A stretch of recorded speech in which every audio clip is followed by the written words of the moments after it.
പണ്ടൊക്കെ എനിക്കൊരു ധാരണയുണ്ടായിരുന്നു ഈ കണ്ണാടി വെക്കുന്നത് ഫാഷൻ കാണിക്കാൻ വേണ്ടി മാത്രമാണെന്ന്. പക്ഷെ ഇവിടെ വന്ന് ഈ സമ്മറും ഈ ഒരു കാലാവസ്ഥ കണ്ടപ്പോഴാണ് മനസ്സിലായത് ഈ ഇംഗ്ലീഷുകാരൊക്കെ ഈ കണ്ണാടി വെക്കുന്നത് ഫാഷന് വേണ്ടി മാത്രമല്ല, അവർക്ക് കണ്ണ് കാണാൻ പറ്റുന്നില്ല. ഇപ്പം ദേ ഞാനിത് മാറ്റിക്കഴിഞ്ഞ് കഴിഞ്ഞാൽ എൻ്റെ കണ്ണ് ഓട്ടോമാറ്റിക്കലി ചെറുതായി പോകും. കാരണം എനിക്ക് സൂര്യനിലേക്ക് നോക്കാൻ പറ്റുന്നില്ല. ഞാൻ ഈ ഓപ്പോസിറ്റാണ് ഇരിക്കുന്നത്, അതുകൊണ്ടാണ്. അപ്പോൾ അതൊന്നുമല്ല ഞാൻ പറയാൻ വന്നേ. ഇന്ന് ഞാൻ ഈ പിലാറ്റസ് കഴിഞ്ഞു LBTയുടെ ഒരു ക്ലാസ് ഇരുന്ന് കഴിഞ്ഞപ്പം എൻ്റെ ടീച്ചർ, അതായത് ഈ പഠിപ്പിക്കുന്ന പുള്ളിക്കാരത്തിയുടെ ഒരു സംസാരം ഉണ്ടായി. അതൊന്ന് ഷെയർ ചെയ്യാമെന്ന് കരുതി.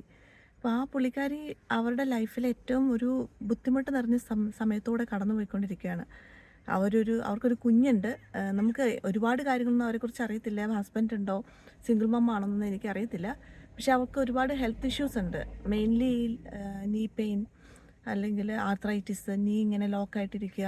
അപ്പോൾ അതിൻ്റെ ഒരു സർജറിയും അതിൻ്റെ പോസ്റ്റായിട്ടുള്ള ട്രീറ്റ്മെൻറ്റൊക്കെ ഓടിക്കൊണ്ടിരിക്കുവാണ്. അപ്പോൾ ഒരു കുറേ നാളത്തേക്ക് ലീവായിരുന്നു, പിന്നെ ഇടയ്ക്ക് വരും. അങ്ങനെ ഒരു ഓൺ ആൻഡ് ഓഫ് ആയിട്ട് പോയിക്കൊണ്ടിരിക്കുവാണ്. അപ്പോൾ പുള്ളി എല്ലാവരും ക്ലാസ് എടുക്കുന്നതിൻ്റെ ഇടയ്ക്ക് നമ്മൾ ഗ്രൂപ്പായിട്ട് കുറച്ച് അങ്ങോട്ടും ഇങ്ങോട്ടൊക്കെ ഒന്ന് ഈസ് ഓൺ ചെയ്യാൻ വേണ്ടി കുറച്ച് കാര്യങ്ങളൊക്കെ പറയും. മെയിനായിട്ട് അവരുടെ ലൈഫിൽ റിലേറ്റ് ചെയ്തിട്ട് കാര്യങ്ങളും അവർ വാച്ച് ചെയ്ത സീരീസും മൂവീസും അങ്ങനെയൊക്കെ ലൈറ്റപ്പ് ചെയ്യാൻ വേണ്ടി കാര്യങ്ങൾ പറയും.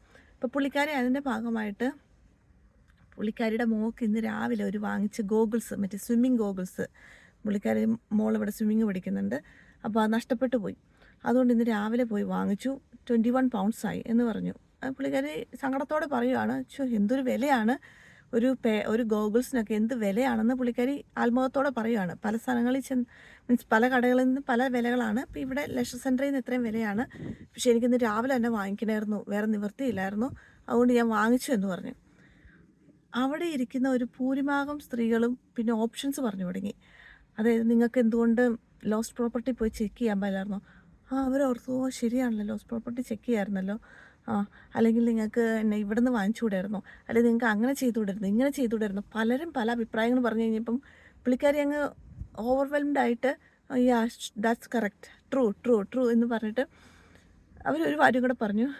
നിങ്ങൾ ആരെങ്കിലും എനിക്കിത് ഒരാളതിനകത്ത് പറഞ്ഞു, നിങ്ങളിത് റിട്ടേൺ ചെയ്യുന്നിട്ട് ലോസ്റ്റ് പ്രോപ്പർട്ടിയിൽ നിന്ന് പോയി വാങ്ങിക്കാൻ പറഞ്ഞു, തിരിച്ച് വാങ്ങിക്കാൻ പറഞ്ഞു.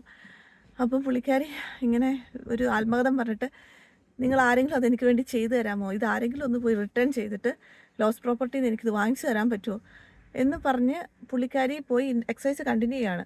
പക്ഷെ പുള്ളിക്കാരിയുടെ ബോഡി ലാംഗ്വേജിൽ മനസ്സിലാക്കുന്നുണ്ട്, ഞാൻ ഈ യൂണിവേഴ്സിലല്ല, നിങ്ങൾ എന്താ മനസ്സിലാവാത്ത, എനിക്ക് പറ്റുന്നില്ല, ഞാൻ ഈ കോപ്പി ചെയ്യാൻ എനിക്ക് പറ്റുന്നില്ല. ഞാൻ ഓരോ ദിവസവും വലിച്ചു നീട്ടി എനിക്കൊണ്ട് പറ്റാത്തത്ര രീതിയിൽ ഞാൻ ഫ്രസ്ട്രേറ്റഡ് ആണ്.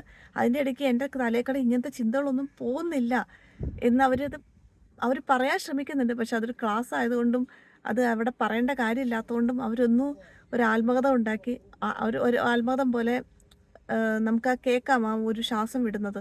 അത് കഴിഞ്ഞിട്ട് ഇങ്ങനെയും കൂടെ പറഞ്ഞിട്ട് അവർ ക്ലാസ് കണ്ടിന്യൂ ചെയ്യുമായിരുന്നു. അപ്പം നമ്മൾ ഉപദേശം കൊടുക്കുന്നത് കുഴപ്പമില്ല, പക്ഷെ അപ്പുറത്തിരിക്കുന്ന ആളിൽ എന്തുമാത്രം ഫ്രസ്ട്രേറ്റഡ് ആണ്.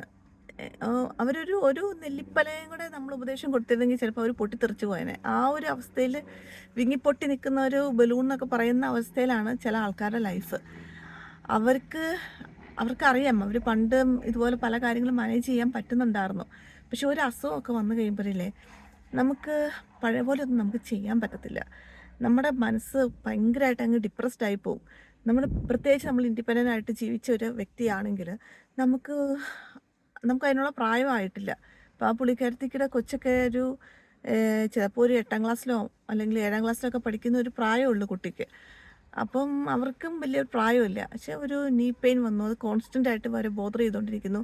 അവർക്ക് വേറെ ജോലിയൊന്നും ഇല്ല. അവർ മെയിനായിട്ട് ഈ LBT പഠിപ്പിക്കുന്ന ഒരു ടീച്ചറാണ്. അപ്പോൾ അവർക്ക് കിട്ടുന്ന ഒരു സാലറി നമുക്കറിയാമല്ലോ. അപ്പം ഞെരുങ്ങി ഓരോ ദിവസവും ഉന്തിത്തള്ളി നീക്കുന്ന ഒരവസ്ഥയാണ് അവരുടെ. അങ്ങനെ ഇഷ്ടംപോലെ ആൾക്കാരെ നമുക്ക് കാണാൻ പറ്റും.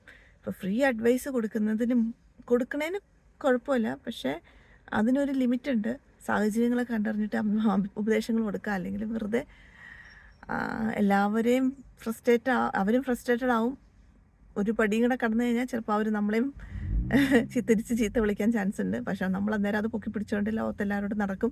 പിന്നെ അവരുടെ ജോലി പോകാൻ ചാൻസ് ഉണ്ട്. അപ്പോൾ അതുകൊണ്ട് അവരും ഒന്ന് അടങ്ങി ഇതിനെക്കുറിച്ച് ഞാൻ പറയേണ്ട കാര്യമില്ലല്ലോ, ഞാൻ എൻ്റെ ക്ലാസ് ക്യാരി ഓൺ ചെയ്യുന്ന.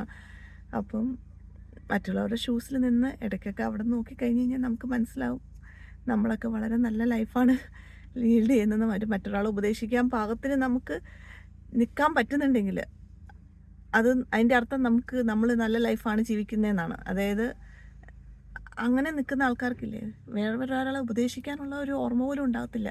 കാരണം അവർക്കിടെ തലയിൽ 10,000 കാര്യങ്ങളാണ് ഓടിക്കൊണ്ടിരിക്കുന്നത്.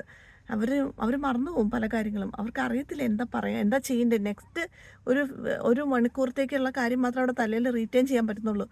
ഒരു ദിവസം മൊത്തം എന്താ ചെയ്യേണ്ടതെന്ന് അവർക്ക് അറിയത്തില്ല. എനിവേ, ഇത്രയും ഒരു തോട്ട് പാസ് ചെയ്യാൻ ഇന്ന് ഇപ്പം ഉണ്ടായൊരു സംഭവമാണ്. എല്ലാവർക്കും സുഖമായിട്ട് വിചാരിക്കുന്നു. ബൈ.